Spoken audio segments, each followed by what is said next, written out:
Dun sa square of a number from 40 to 49. So, kailangan, yun din, plus 1 pa rin yung susunod na number. Kung 16 yun, 17. Kaso, kailangan pabaliktad. Okay, pabaliktad. 9 squared, 81. 9 hanggang 1. Una yung 9 hanggang 1. So, descending order para makuha mo yung sagot. Yun yung technique.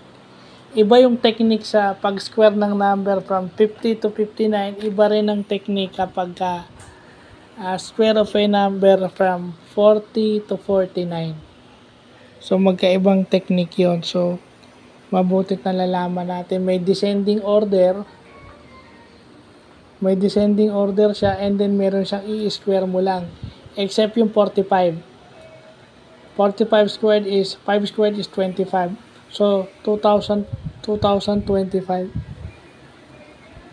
So, pwede mong ilagay sa ganon. So, yun